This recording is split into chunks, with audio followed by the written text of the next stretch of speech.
לזרעך אתן את הארץ הזאת. ונברכו בך כל משפחות האדמה. Will you really wipe out the innocent with the guilty? קח נא את בנך, את יחידך, אשר אהבת, את יצחק.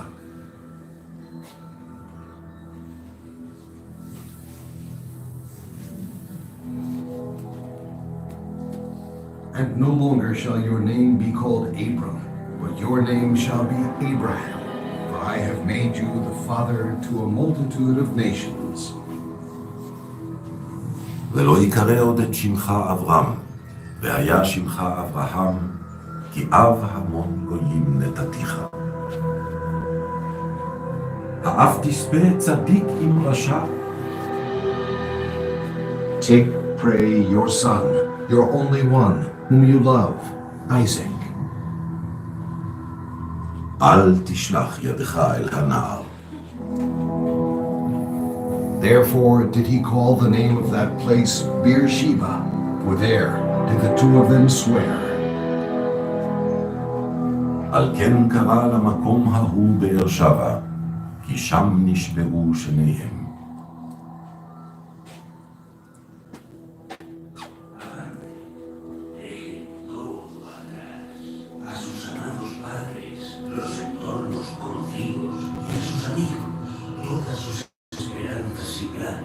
Sus posesiones también, déjenlas y avancen.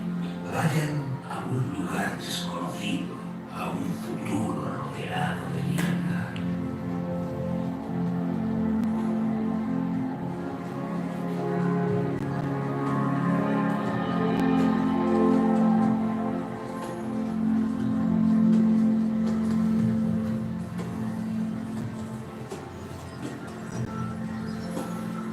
La travesía en el desierto es la travesía de sus vidas.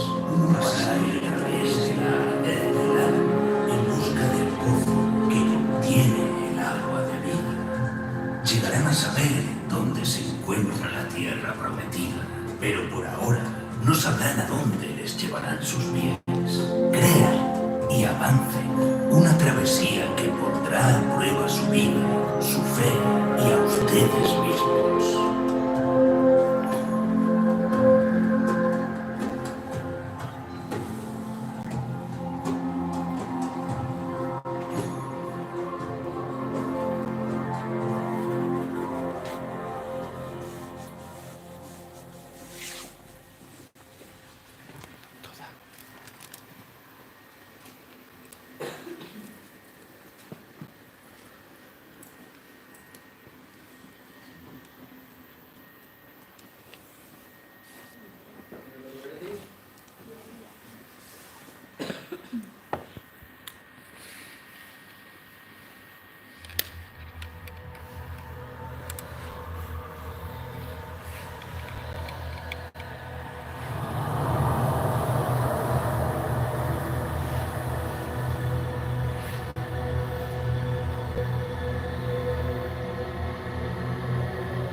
Sand does not preserve footsteps. The wind here in the desert erases everything.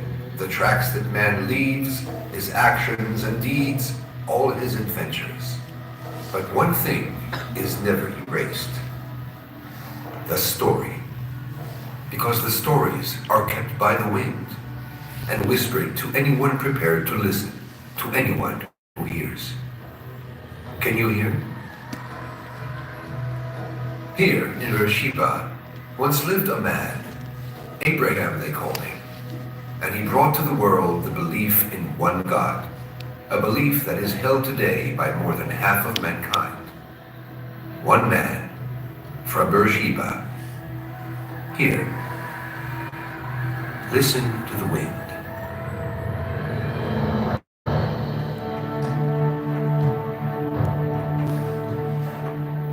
Such a belief does not come easily. God tried Abraham, tested his faith time and again, and from here, from Beersheba, he now sits out for the greatest trial of all.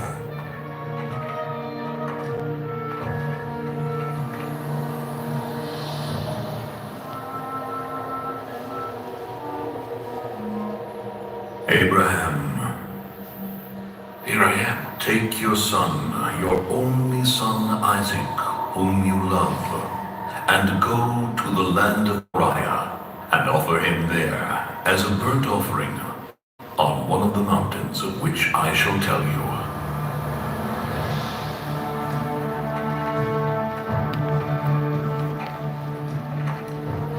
Now they are walking in silence, father and son. Offer him there as a burnt offering on one of the mountains. They're silent and they walk. One knows, the other is innocent. And Abraham remembers. After all, this test of faith did not begin today. It began long ago when he was still a boy in Haran. Abraham, young lad, you see what your father does not see, what no one around you sees.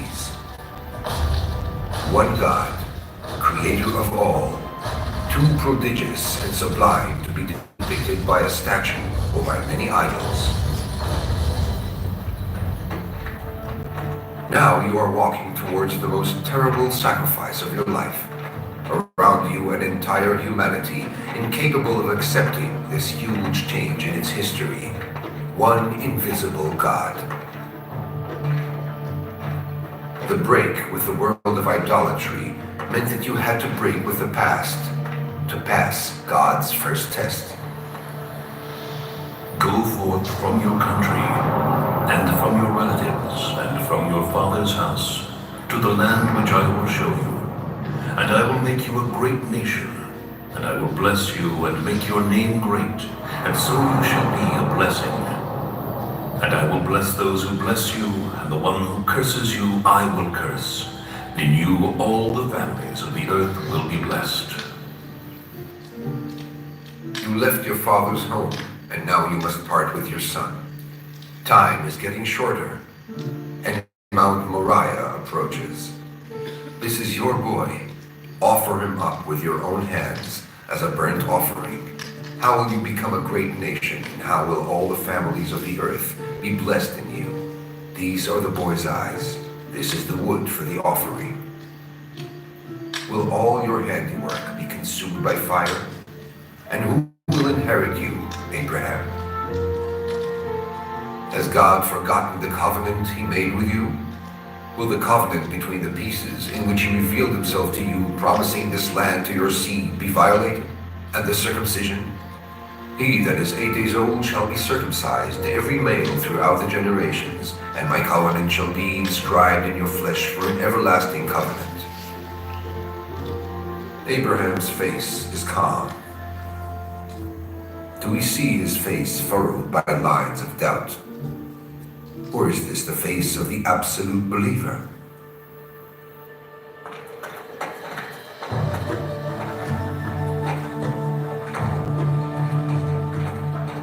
He walks towards Mount Moriah and believes.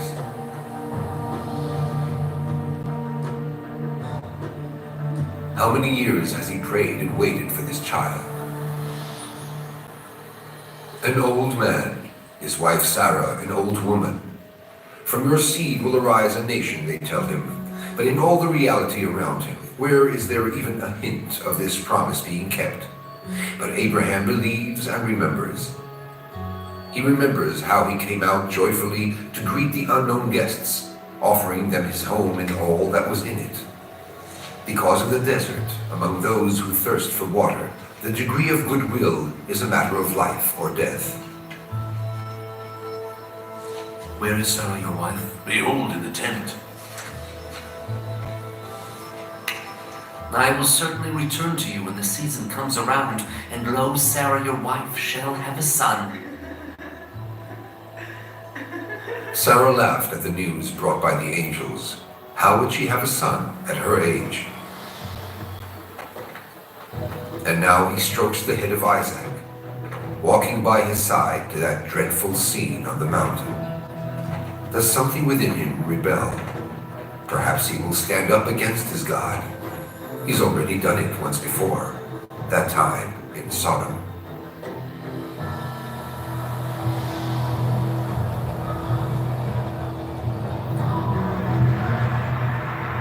The sinful people of Sodom did that which was evil in the sight of God, who wanted to destroy their city. But even in the face of God himself, Abraham is not silent. He fights for a fair trial and asks for mercy. Will you sweep away the righteous with the wicked? That be far from you to do after this manner. To slay the righteous with the wicked, so the righteous should be as the wicked.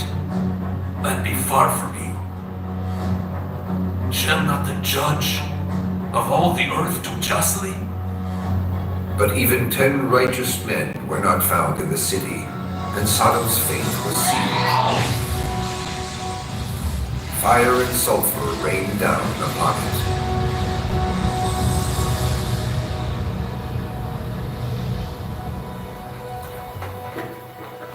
What would be the fate of this boy who has never sinned in his life? You think of his mother, Sarah, this her only son, and you remember your other son, Ishmael, and Hagar, his mother.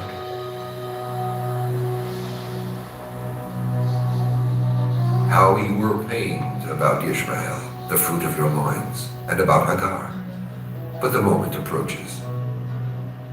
And Abraham rose early in the morning, and took bread and a bottle of water, and gave it unto Hagar, putting it on her shoulder, and the child, and sent her away.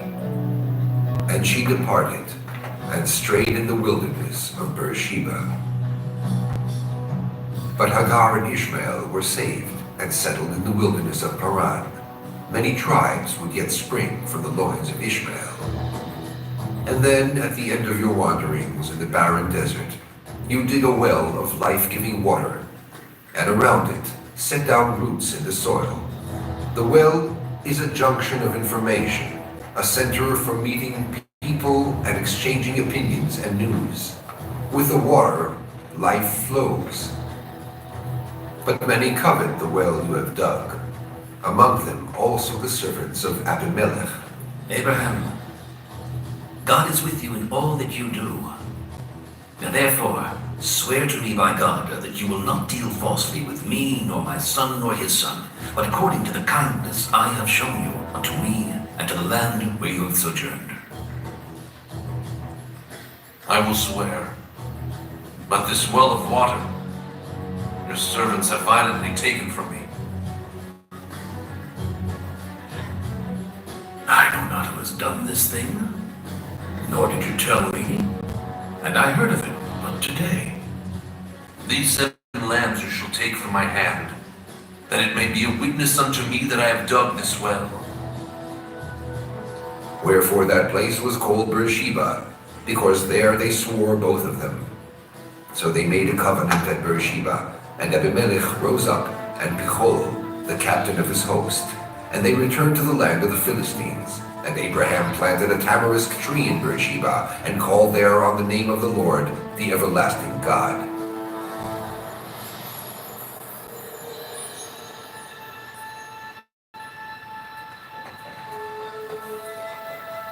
And now all the memories disappear, and only this moment exists. 3 days have passed. The time has come. Father and son at the foot of the hill. Abraham, you have built your life's work. Here is the one who will continue along your path, and now you will sacrifice him as a burnt offering on Mount Moriah. And then what? Have you really reached the end of the journey? And Abraham took the wood of the burnt offering and laid it upon Isaac his son, and he took in his hand the fire and the knife, and they went both of them together.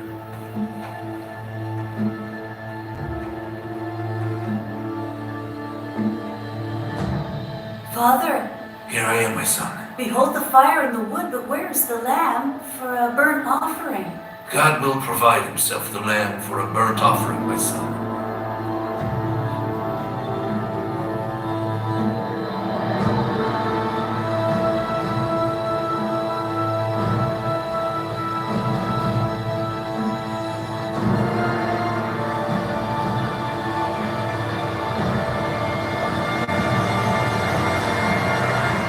Abraham, Abraham, here I am. Lay not your hand upon the lad, neither do anything unto him.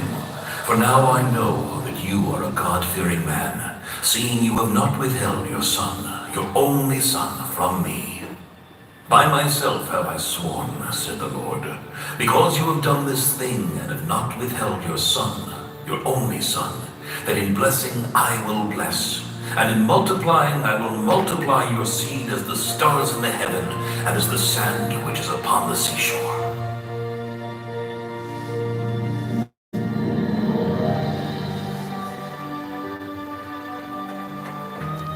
And Abraham returned to his young men, and they rose up and went together to Beersheba.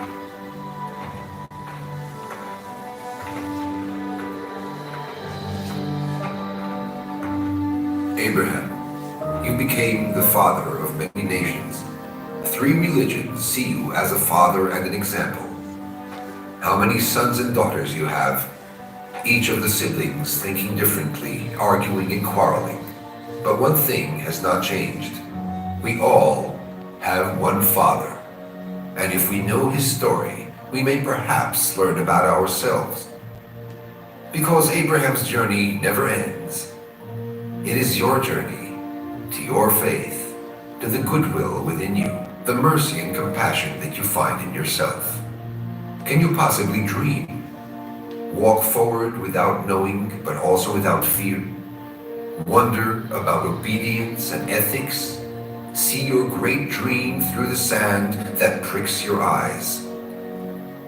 This is an ancient dream that will face countless trials and tests.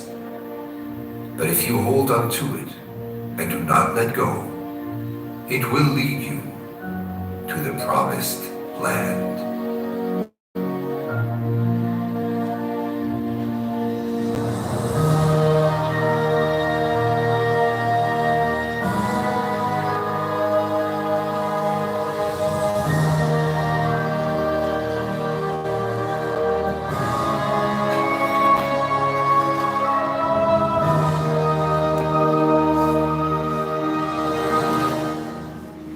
Apreciados visitantes, ahora les invitamos a salir al Pozo de Abraham.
A ver al Pozo de Abraham.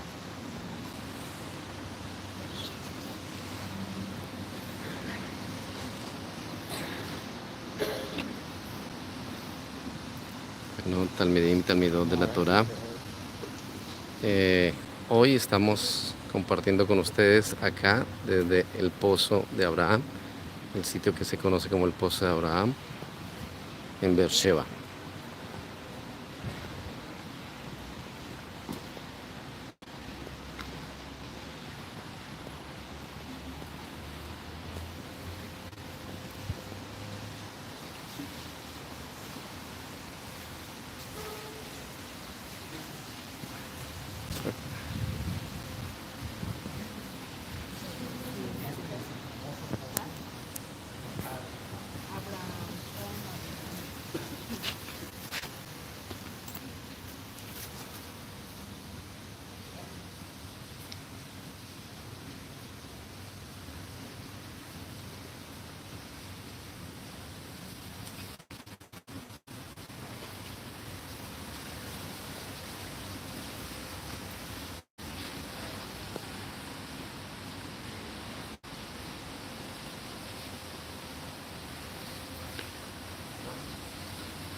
aprovechando la visita de unos amigos,